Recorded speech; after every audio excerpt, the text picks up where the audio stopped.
पारिजात कथा. दक्ष प्रजापतीने आपल्या 13 कन्या कश्यप ऋषींना दिल्या. अदिती ही सर्वात मोठी. एकदा कश्यप सिंहासनावर बसून होमहवन करीत असता सिद्धिमंत्र म्हणून त्यांनी होमकुंडात आहुती टाकली.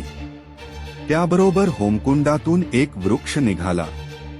तोच पारिजातक होय. पुढे अदितीला इंद्र हा मुलगा झाला.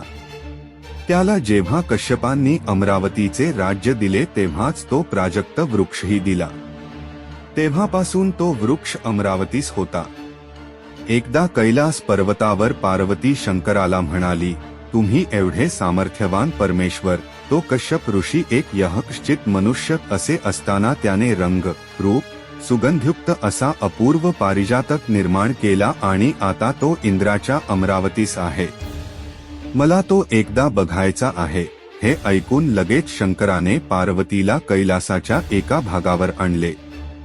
तेथे गेल्यावर पार्वतीला असे दिसले की तिथे एक अतिशय विस्तीर्ण व सुंदर बाग असून त्याच्या कुंपणावर पारिजातक वृक्ष लावले होते. प्रत्यक्ष बागेत तर कल्पवृक्ष आणि इतर अनेक सुंदर सुगंधी फुलांचे वृक्ष होते. आणखी बऱ्याच रमणीय गोष्टी, सुंदर प्रासाद, त्या भोवती सुंदर पुतळे होते. हे सर्व वैभव खुद्द शंकरांच्या मालकीचे होते. शंकरांनी पार्वतीला त्या महालात नेले. त्याच्या वरच्या मजल्यावरील मनोऱ्यातून पार्वतीने आजूबाजूला पाहिले. ते सर्व अपूर्व सुंदर दृश्य पाहून पार्वती फारच प्रभावित झाली.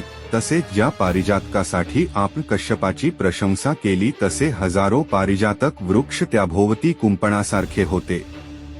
संपूर्ण विश्व निर्माण करण्याची ज्याची योग्यता तो प्रत्यक्ष महेश्वर आपला पती असताना आपण एखाद्या सामान्य स्त्रीप्रमाणे पारिजातक पाहण्यासाठी अमरावतीस जाण्याची इच्छा धरली, याबद्दल तिला फार पश्चात्ताप झाला. आपल्या पतीचा मोठेपणा आपण जाणला नाही, या जाणीवेने तिने शंकराची क्षमा मागितली.